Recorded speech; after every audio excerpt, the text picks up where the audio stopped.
अगर 2 अक्टूबर 2021 तक भारत को यदि हिंदू राष्ट्र घोषित नहीं किया गया, ईसाइयों और मुसलमानों की नेशनलिटी ख़त्म नहीं की गई, तो फिर 2 अक्टूबर गांधी जयंती के दिन मैं सरजू जी में जल समाधि लूँगा। क्योंकि देश का विभाजन हिंदू मुसलमान के नाम पर हुआ है और मुसलमानों ने उस समय जो है कहा कि हम हिंदुओं के साथ नहीं रह सकते हैं, हमको अलग देश चाहिए, और पाकिस्तान बांग्लादेश उनको दिया गया जो मुस्लिम देश घोषित हो गया। तो कम से कम दुनिया में एक देश तो हिंदुओं के लिए बचे। आज दुर्भाग्य है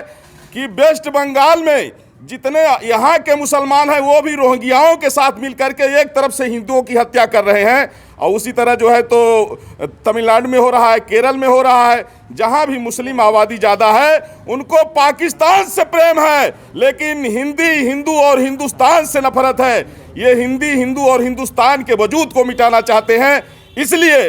अब आवश्यक है कि भारत को हिंदू राष्ट्र घोषित किया जाए, और अगर ऐसा नहीं होगा तो मैं जगत गुरु परमहंस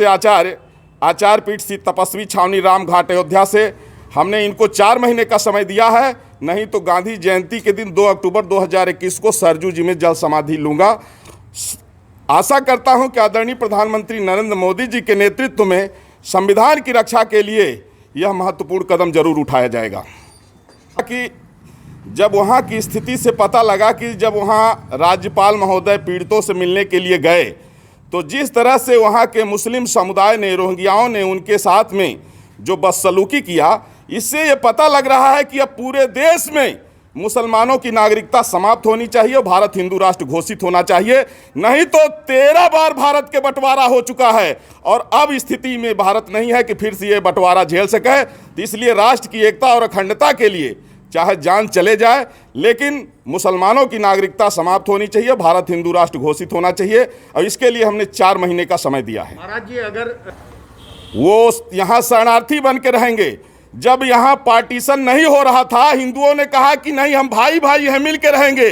तो उस समय जो है 16 अगस्त 1946 को मुस्लिम लीग ने जिन्ना के कहने पर डायरेक्ट एक्शन डे का फरमान जारी किया, जिसमें कई लाख हिंदुओं, कई लाख सिखों की हत्या हुई थी, जिसको कलकत्ता किलिंग के नाम से जाना जाता है। तो जब वो देश बट गया, धर्म के नाम पर बटा, उनको अलग देश मिल गया, और पाकिस्तान बांग्लादेश में हिंदुओं की नेशनलिटी नहीं है, इसलिए हिंदुस्तान में इनकी नेशनलिटी खत्म होनी चाहिए। अगर इन्हें रहना है तो ये शरणार्थी बन के रहेंगे, लेकिन नागरिक बन के नहीं रहेंगे।